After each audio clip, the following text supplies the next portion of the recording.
देखिए पिछले वाली क्लास में सातवाहन तक पढ़ चुके थे। अब सातवाहन से आगे देखते हैं कुछ विदेशी शासक आए थे, उन्होंने अपना यहाँ पर साम्राज्य स्थापित किया था।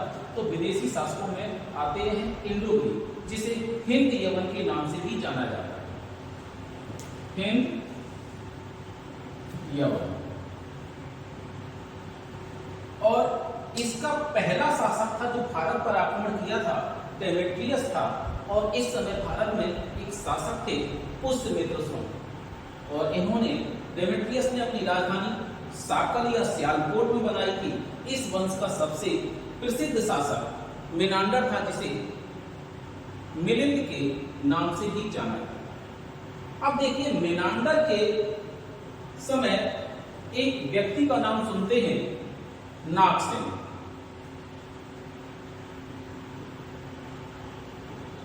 नागसेन एक बौद्ध धर्म से संबंधित था और इसने सबसे पहले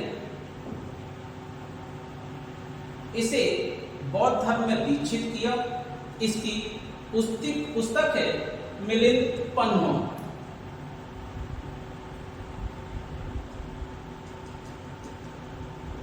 तो पूछा भी जाता है, कई बार पूछा गया है कि मेनांडर को किसने बौद्ध धर्म में दीक्षित किया था? नागसेन ने किया था। और इसका मतलब ये क्या है, मेनांडर किस धर्म को मानता है? बौद्ध धर्म।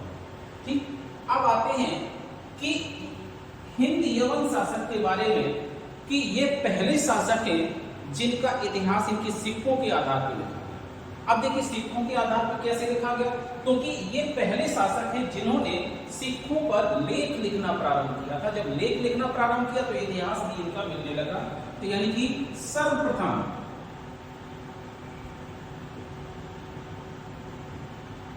लेख युक्त सिक्के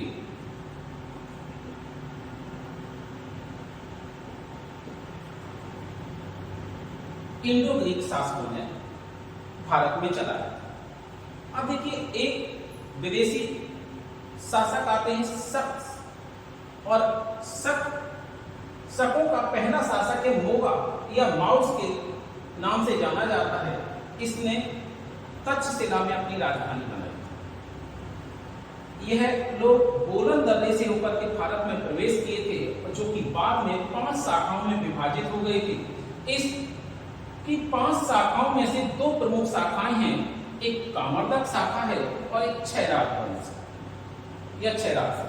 तो कामरदक शाखा ने अपना साम्राज्य गुजरात में स्थापित किया और क्षयराज वंश ने दक्कन में अपना साम्राज्य स्थापित किया। कामरदक वंश के शासक हैं चष्टन, जिसने अपनी राजधानी उज्जैन को बनाया। अब देखिए ये पहली बार ऐसे शासक मिलते हैं जो अपने पौत्र के साथ संयुक्त रूप से शासन भी करते हैं।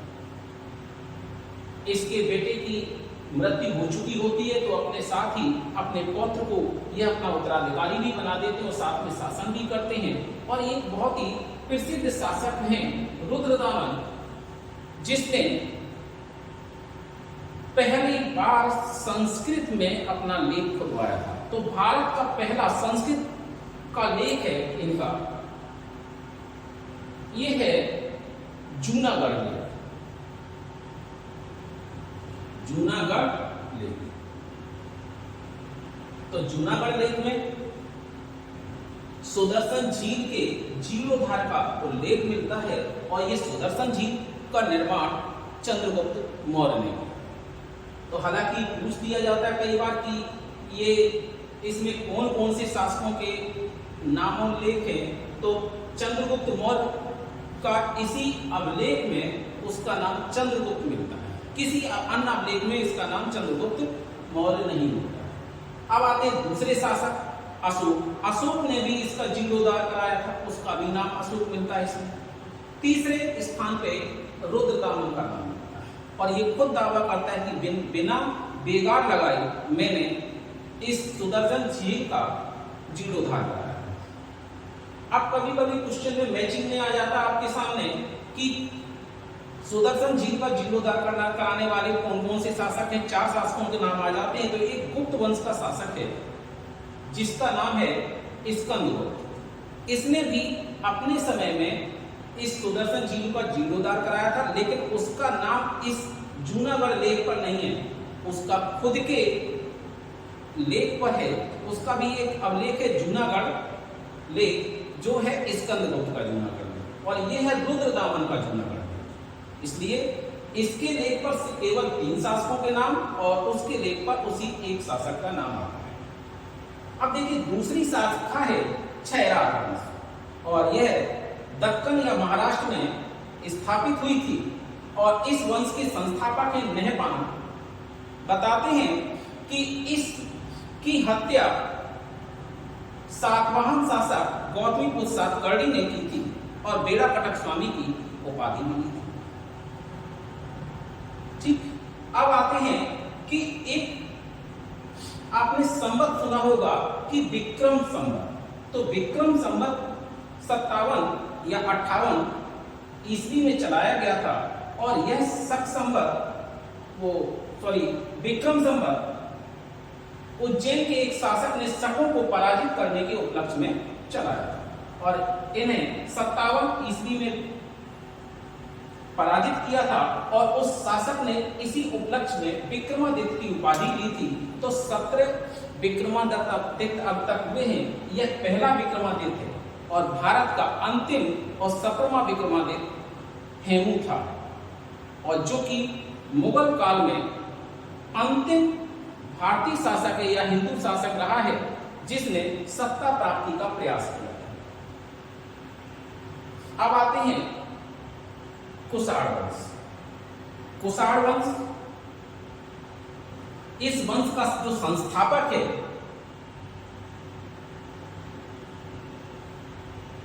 कुजुरकर्क शासक, इसने अपनी राजधानी भोजपुर में बनाई। इसका अंतिम शासक पास था।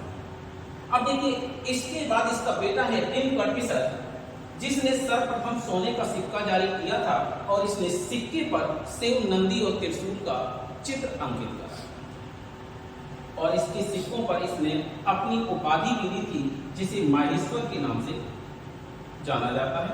ठीक, तो अब कुषाण के बारे में पूछा जाता है कि यह किस जाति से संबंधित है, किस जाति का कबीला है। तो यह यूची जाति का कबीला है, और कुषाण शासक ज्यादातर देवपुत्र या केसर की उपाधि भी धारण करते हैं, और यह वंश सर्वाधिक शुद्ध सोने के सिक्के जारी करने के लिए जाना जाता है।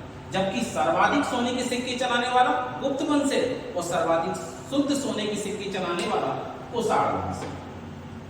ठीक, अब एक शासक और सुनते हैं इसके बारे में, जिसका नाम है कनिष्क।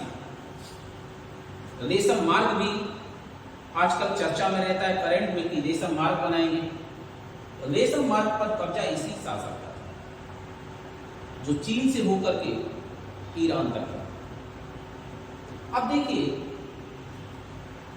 और वहां से ईरान से यूरोप तक इसका संबंध था, और मथुरा से भी इसका संबंध था।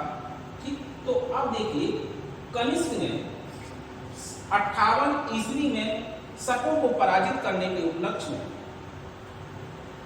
शक संवत चलाया, और इसी के समय में चौथी बौद्ध संगीति आयोजित की गई थी, और यह 95 ईस्वी में या पहली सदी ईस्वी में यह चलाई गई थी, और इसके अध्यक्ष वसुमित्र हैं, जबकि इसकी उपाध्यक्षता अश्वघोष ने की थी।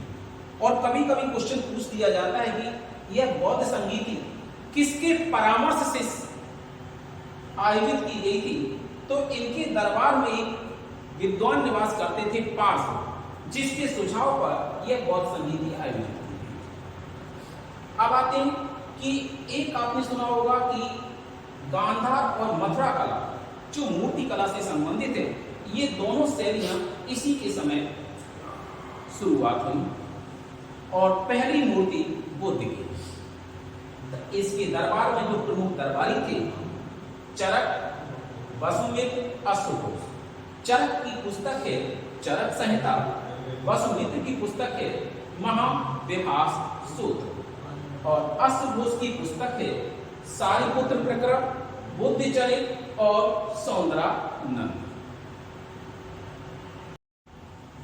अब देखते हैं अगला वंश है चेदी वंश, या इसी को मेघवाहन वंश के नाम से भी जाना जाता है। इस वंश की स्थापना महामेघवाहन ने की। ये महामेघवाहन एक प्रसिद्ध शासक खारवेल के पिता भी हैं। अब सबसे ज्यादा क्वेश्चन जो पूछा जाता है इसमें वो यह है कि हाथी गुफा लेख किसका। तो खारवेल का लेख है हाथी गुफा लेख, और इसमें ये दावा किया गया है कि इसने 113 वर्ष पुराने संघ त्रिप्रदेश संघात्मकों को पराजित किया था, जिसकी सामता चेर चोल पांडु के संघ से की जाती है। अब अगला है, ये तीन जो वंश हैं ये संगमकालीन हैं।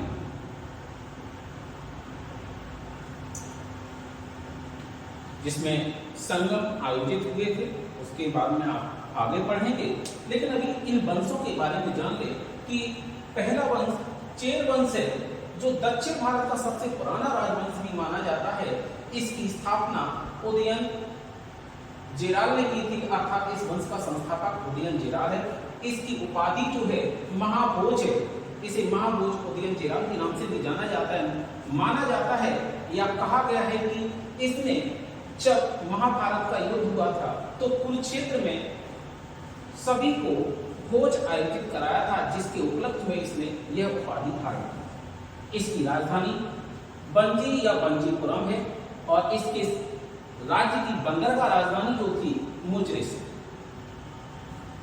यह दक्षिण भारत का सबसे पुराना राजवंश है, और इसका राजकीय चिन्ह जो है धनुष। अब देखते हैं अगला वंश चोल वंश। चोल वंश के संस्थापक उर्वक हुर्रे हैं। इसने उरैयूर नगर की स्थापना की थी। इस शासन की इसकी राजधानियां देखिए, एक मंतूर है, उरैयूर है, तंजावुर है। मतलब अलग अलग शासकों ने अलग अलग राजधानियां बनाई होंगी।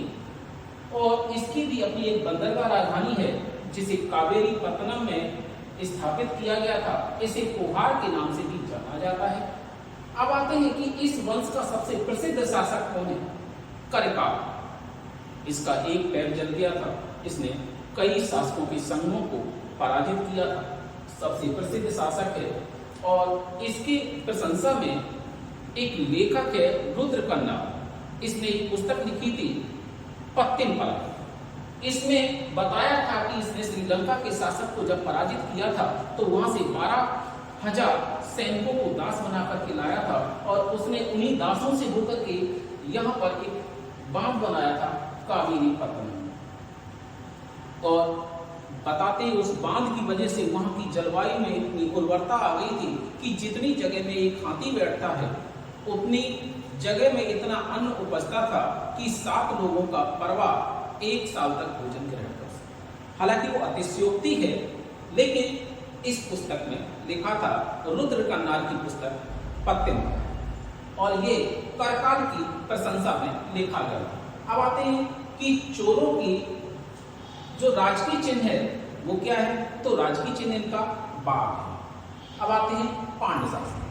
पांड्य शासक या इसका संस्थापक है नेडियों, जबकि वास्तविक संस्थापक है पलताय मुदकुडुम्बी। इस वंश की जो इस पांड्य वंश की राजधानी जो है मदुरै में रही है, और इनकी भी अपनी एक बंदरगाह राजधानी रही है कोरगई। इनका राजकीय प्रतीक मछली है। ये सभी याद रखिएगा प्रतीक किसका क्या है। और इसमें एक शासका का उल्लेख मिलता है पांड्या का। मेगस्थनीज ने उसका उल्लेख किया कि उसने कहा कि